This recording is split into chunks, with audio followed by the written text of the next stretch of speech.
أعوذ بالله من الشيطان الرجيم. بسم الله الرحمن الرحيم. الحمد لأهله والصلاة والسلام على أهله. أما بعد، قال الله عز وجل في كتابه المجيد: بسم الله الرحمن الرحيم.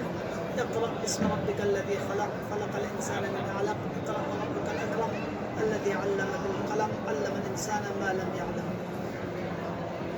آج شب مبعث رسول گرامی اسلام صلی اللہ علیہ وآلہ وسلم ہے. اس مناسبت سے تمام مسلمانان جہان شیعان علی ابن ابی طالب اور مقام امیر علیہ السلام اور امام زمان عجل اللہ تعالیٰ فرج الشریف کی خدمت اقدس میں اہل تبلیغ کو تہنیت پیش کرتے ہیں.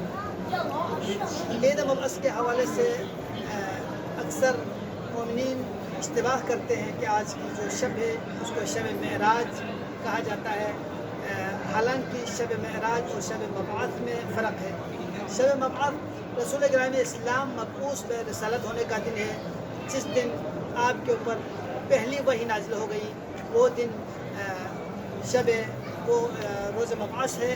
اور ابتدائی وحی پروردگار عالم کی طرف سے پیغمبر گرامی اسلام کو مقام نبوت کا جو رسمی طور پر اعلان کیا. اگرچہ پیغمبر گرامی اسلام خود فرماتے ہیں کنتو نبیًا بین الآدم بین الماء والطین.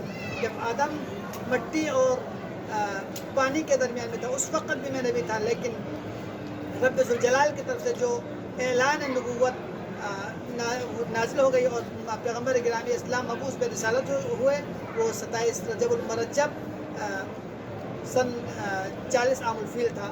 اور یہ بہت عظیم دن ہے. اس دن کے حوالے سے اگر ہم دیکھیں تو سب سے پہلا جو وحی جو پیغمبر گرامی اسلام پر نازل ہوا وہ غار حرا میں سورہ مبارکہ علق کی ابتدائی 5 آیتوں کے ذریعے وحی کا سلسلہ جاری ہوا.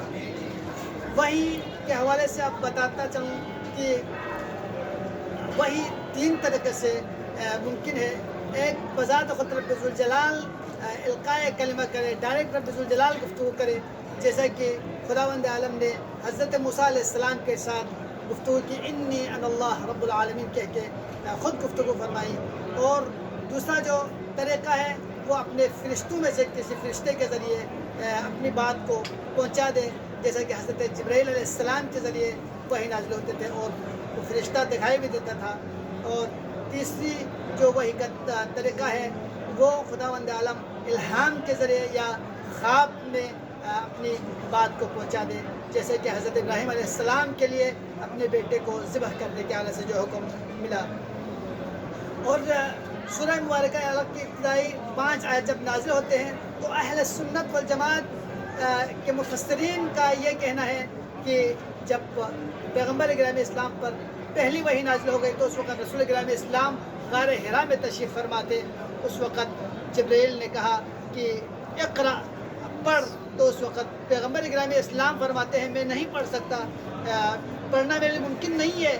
تو کہتے ہیں کہ اس طریقے سے بینچا پیغمبر گرامی اسلام کو اس طریقے سے دبایا کہ آپ اذیت کا شکار ہو گئے.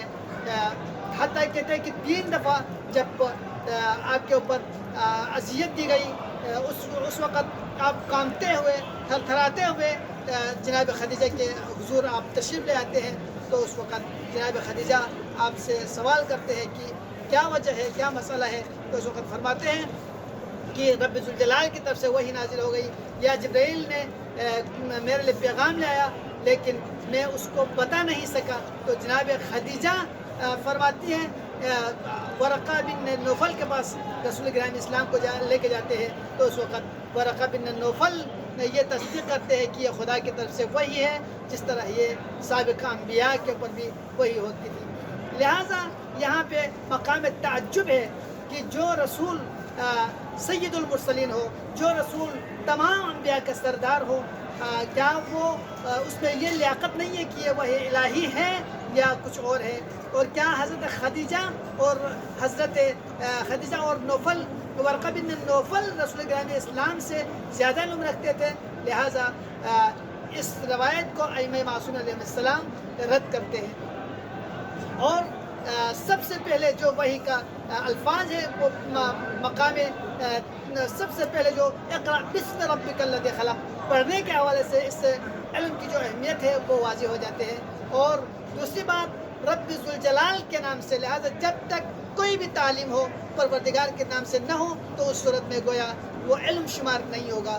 اور تیسری بات، اس عظیم رب جس نے کائنات کو خلق کیا، اور خلقت میں بھی اقرأ باسم ربک الذی خلق، یعنی یہاں پہ خلقت کو مطلق رکھا ہے، اس میں تمام مخلوقات خداوندی، تمام چرند و پرند، تمام جن و انس، یعنی کائن روئے زمین پر جو بھی مخلوقات خداوندی ہے ان سب کو یہ شامل کر دیتا ہے۔ اور اس کے بعد اقرأ باسم ربک الذی خلق، خلق الانسان من علق، انسان کو خصوصی طور پر رب ذوالجلال نے یہاں پہ ذکر کیا، اس سے انسان کی عظمت کے حوالے سے اور پروردگار کی جو مخلوقات میں سے جو امتیاز انسان کو شامل حال ہے اس کا بھی اندازہ اسی سے ہو جاتا ہے۔ اس کے بعد اقرأ باسم ربک الذی خلق، خلق الانسان من علق، اقرأ وربک الاکرم، اور پروردگار جو کریم ذات ہے اس کے حوالے سے بھی اس میں تذکرہ ہے۔ اور اقرأ وربک الاکرم الذی علم بالقلم، اس کے بعد میں قلم کا تذکرہ ہے۔ اور قلم ایک ایسی چیز ہے جو انسان کو اپنے اسلاف کے تمام تر اسلاف کی طرف سے جو میراث ہے وہ آنے والے نسلوں تک پہنچانے کا ذریعہ یہ قلم ہے۔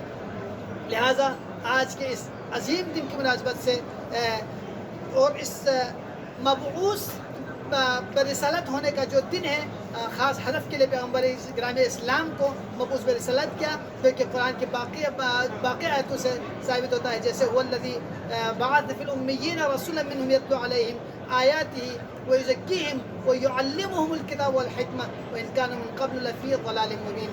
کہ رسول کو مبعوث کرنے کا جو ذریعہ ہے، وہ وجہ ہے، سبب ہے یہ کہ تعلیم، قرآن کی تعلیم دینا، اور یعلمہم الکتاب ویزکیہم، تزکیہ نفس کرنا ہے، اور انسان کو کمال تک پہنچانا ہے، رشد تک پہنچانا ہے۔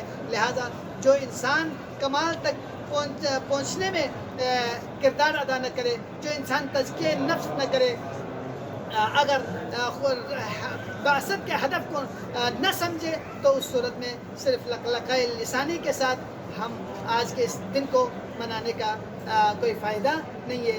لہٰذا رب ذوالجلال ہمیں مبعث کا جو اصل ہدف ہے، جیسے کہ بعثت لأتمم مکارم الاخلاق، جیسے کہ رسول گرامی اسلام نے فرمایا مجھے اخلاق کو مکمل کرنے کے لیے مبعوث برسالت کیا گیا، لہٰذا ہم اپنے اندر بھی اخلاق، اپنے آپ کو بھی تخلق بھی اخلاق اللہ کے مواصفات سے اپنے آپ کو مزین نہ کرے تو اس صورت میں آج کا جو دن ہے اس کے ساتھ ہم نے انصاف نہیں کیا۔ لہٰذا ہمیں ہدف خلقت کو اور ہدف بعثت کو سمجھ کے اس کو منانے کی ضرورت ہے۔